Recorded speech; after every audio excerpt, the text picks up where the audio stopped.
Hello. So I have this one very bad habit that whenever I'm hurt or I'm in pain, I just completely keep it very much to myself. I'll just completely go quiet and I'll just weep quietly. And I have not been able to sleep. I have not been able to think. I have been completely quiet past 2 days and 2 nights, and I have been weeping endlessly and quietly. And finally, my husband could not see me in so much agony, and he said, "You must talk about it. You must talk about what's hurting you." Now, the reason for my agony is because I can't stop thinking about that poor pregnant elephant who died in Kerala. I generally don't talk about my pain, but just thinking about her last moments, her last minutes, where I can't imagine what pain she must have gone through. I have decided to stand up and speak for the voiceless. I'm going to be the voice of those who can't speak and who are mute, who are totally depending on us. Because I know that 99% of the time, we humans will be the reason these poor, innocent animals, these creatures will be in pain. She was just a 15-year-old wild elephant who belonged to the Silent Valley National Park. And she was pregnant. She was in prime of her life. She wandered around, she was roaming around because she was hungry and for more food, of course, because she was expecting. And some hooligan fed her a pineapple filled with firecrackers. Sadly, it bursted in her mouth, and in that agony, in that pain, that tremendous pain, she roamed around for 3 to 4 days, and finally she went into one river to get some peace, to get some relief from that pain. And then she died there.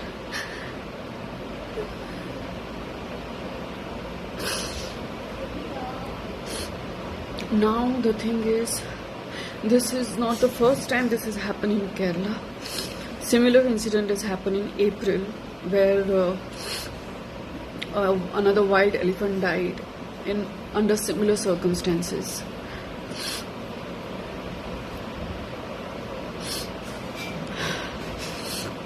Elephants are protected under the Section 40 of India's Wildlife Protection Act 1972.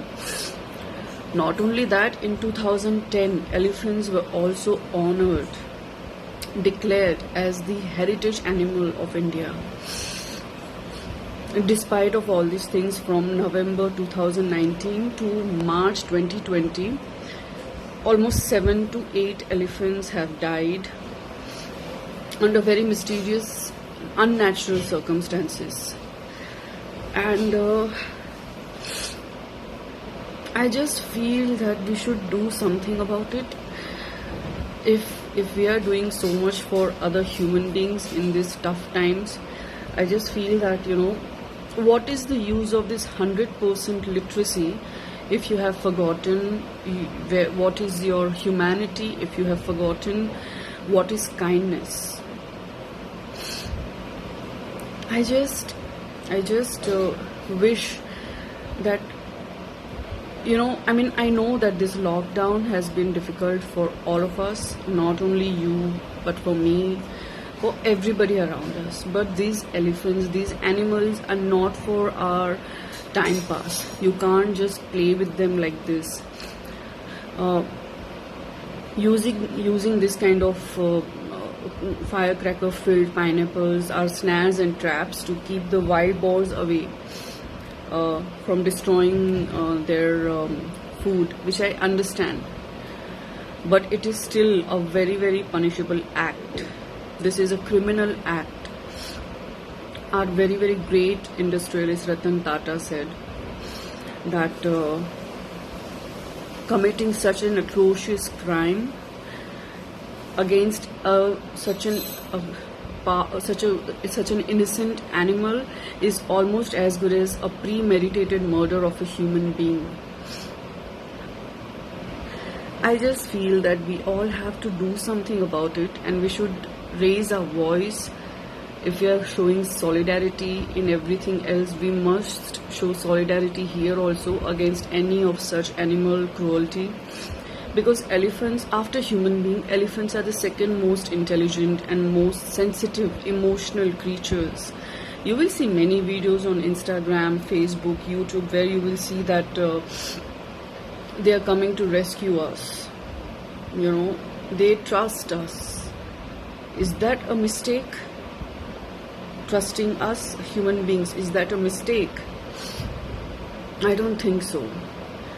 I know we all are not alike, but still there are these kind of hooligans who are sadists, and who enjoy this kind of they gain this pleasure by torturing another creature. I just wish I request to the Chief Minister of Kerala, I request to the Governor of Kerala, I request everyone, please take some strict actions against these culprits and give them the most harshest of punishment. Let us make an example out of them. Once again, I'd like to say that animals live with us, not for us.